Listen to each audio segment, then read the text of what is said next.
Bugungi kunda global iqlim o'zgarishlari, ekologik barqarorlikni ta'minlash va tabiatga nisbatan insoniy mas'uliyatni oshirish masalalari har qachongidan ham dolzarb ahamiyat kasb etmoqda. Mamlakatimizda Orol fojiasi oqibatlarini yumshatish, hududda yashil maydonlarni kengaytirish va Orolbo'yining turistik salohiyatini yuksaltirish borasida olib borilayotgan tizimli islohotlar yosh avlod tarbiyasida ham muhim o'rin tutadi. Ana shunday ezgu maqsadlarni ko'zlagan holda Qo'qon davlat universiteti talabalaridan iborat delegatsiya Qoraqalpog'iston Respublikasining Mo'ynoq tumaniga unutilmas eko-sayohatni amalga oshirdi.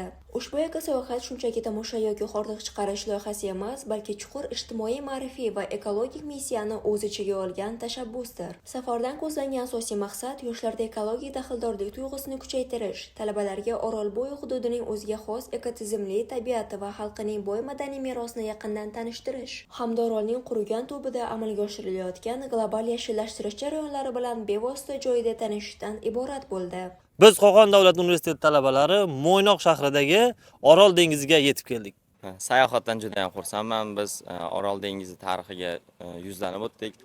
Muzeyda ko'rdik eksponatlarda Orol dengiziga oid. Orol dengizi tarixi haqida ko'plab narsalar o'rgandik. O'zim uchun yangi bilimlarni o'rgandim. Bu yer juda ham yam-yashillikka burkangan. Bizga juda ham yoqdi.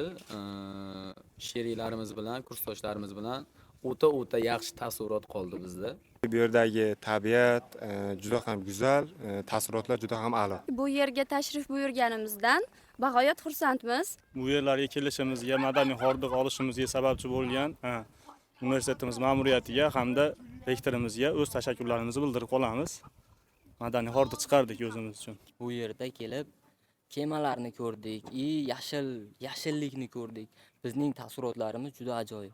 Bu yerdagi kemalar, yam-yashillik, ya'ni tabiat qo'yni, har xil mana yon atrofimizdagi muzeylar, o'tovlar, ularni biz o'z ko'zimiz bilan ko'rib, Qoraqalpog'iston Respublikasi, ya'ni shu respublikaning milliy qadriyatlari, urf-odatlari, uning go'zalligi, uning ko'rinishi jihatidan yanada tabiat qo'ynini ifodalab berishini biz o'z ko'zimiz bilan ko'rib juda ham bir katta taassurotlarga, katta qiziqishlarga ega bo'ldik. Bu yerlarga tashrif buyurishimizga sababchi bo'lgan Qo'qon davlat universiteti rektoriga, u yerdagi biz uchun mas'ul xodimlarimizga o'z minnatdorchiligimizni bildiramiz. Biz o'zimiz mana shu Qoraqalpog'iston Respublikasiga bo'lgan hurmatimiz, qiziqishlarimiz yanada yuksak darajaga ko'tarildi deb o'ylayman. O'z fikrlarimni bildirgan holatda men bu yerlarga tashrif buyurganimdan juda ham xursandman.